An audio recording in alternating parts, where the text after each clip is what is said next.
اردو میٹری دیکھنے والے تمام دوستوں کو السلام علیکم۔ میں نے کہیں پڑھا تھا کہ انقلاب فکر و شعور کے راستے آیا کرتے ہیں، لیکن گلگت بلتستان کا انقلاب تو سڑک کے راستے آیا۔ اگر شاہراہ قراقرم کو دنیا کا 8واں عجوبہ کہا جائے تو یہ غلط نہیں ہوگا۔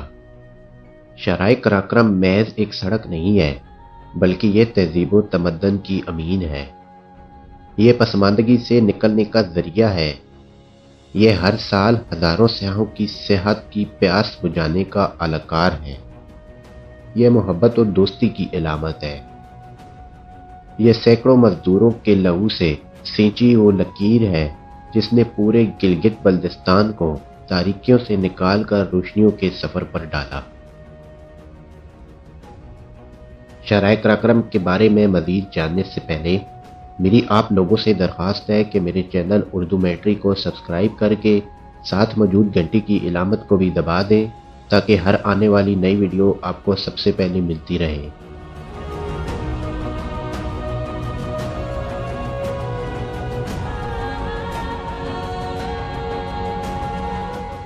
شاہراہ قراقرم آپ کو ایک بہت خوبصورت اور دنیا کا ایک عجوبہ نظر آئے گی، لیکن اس کی تعمیر ایک بہت بڑا چیلنج تھا اور کم و بیش 900 مزدور اس کی تعمیر کے دوران ہلاک ہوئے تھے۔ اس عظیم الشان سڑک کی تعمیر کا آغاز 1966 میں ہوا اور تکمیل 1978 میں ہوئی۔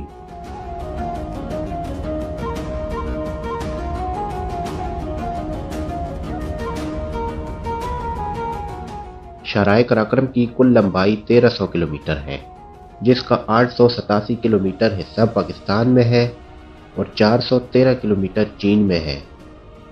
یہ شاہراہ پاکستان میں حسن ابدال سے شروع ہوتی ہے اور ہری پور ہزارہ، ایبٹ آباد، منسیرہ، بشام، داسو، چلاس، جگلوٹ، گلگت، ہنزا نگر، سست اور خنجراب پاس سے ہوتی ہوئی چائنا میں کاشغر کے مقام تک جاتی ہے۔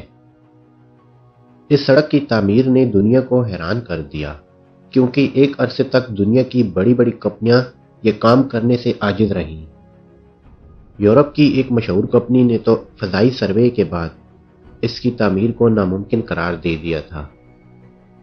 موسموں کی شدت، شدید برف باری اور لینڈ سلائیڈنگ جیسے خطرات کے باوجود اس سڑک کا بنایا جانا بہرحال ایک عجوبہ ہے جسے پاکستان اور چین نے مل کر ممکن بنایا۔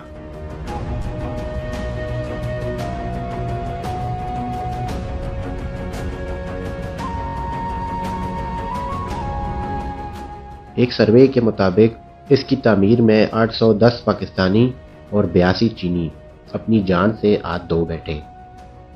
رپورٹ کے مطابق شاہراہ قراقرم کے سخت اور پتھریلے سینے کو چیرنے کے لیے 8000 ٹن ڈائنامائٹ استعمال کیا گیا اور اس کی تکمیل تک 30 ملین کیوسک میٹر سنگلاخ پہاڑوں کو کاٹا گیا۔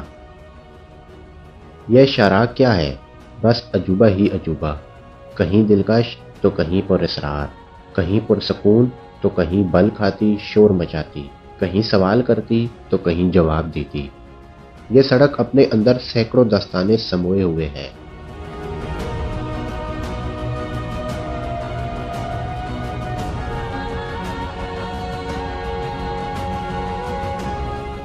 شاہراہ پر سفر کرتے ہوئے آپ کا تجسس بڑھتا ہی جاتا ہے، کبھی پہاڑوں کے پرے کیا ہے یہ دیکھنے کا، تو کبھی یہ جاننے کا کہ جب یہ سڑک نہیں تھی تو کیا تھا، کیسے تھا۔ شاہراہ قراقرم کا نقطہ آغاز ضلع ہزارہ میں ہے، جہاں کے ہرے بھرے نظارے اور بارونق وادیاں تھاکوٹ تک آپ کا ساتھ دیتی ہیں۔ تھاکوٹ سے دریائے سندھ بل کھاتا ہوا شاہراہ قراقرم کے ساتھ ساتھ جگلوٹ تک چلتا ہے، پھر سکردو کی طرف مڑ جاتا ہے۔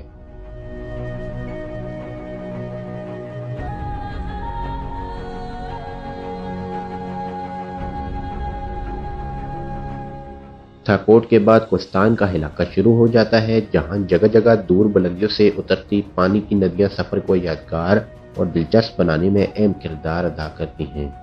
کوستان کے بعد چلاس کا علاقہ شروع ہوتا ہے، جو کہ سنگلاخ پہاڑوں پر مشتمل علاقہ ہے۔ چلاس کے بعد شاہراہ قراقرم نانگا پربت کے گرد گھومنے لگ جاتی ہے اور پھر رائے کوٹ کا پل آ جاتا ہے۔ رائے کوٹ کے بعد ننگا پربت دریائے سندھ اور شرائے قراقرم کا ایک ایسا حسین امتزاج بنتا ہے جو سیاحوں کو کچھ وقت کے لیے خاموش ہونے پر مجبور کر دیتا ہے۔ اس کے بعد گلگت ڈویژن کا آغاز ہو جاتا ہے، جس کے بعد پہلا اہم مقام جگلوٹ آتا ہے۔ جگلوٹ کے بعد شمالی علاقہ جات کے صدر مقام گلگت شہر کا آغاز ہوتا ہے اور گلگت سے آگے نگر کا علاقہ شروع ہوتا ہے۔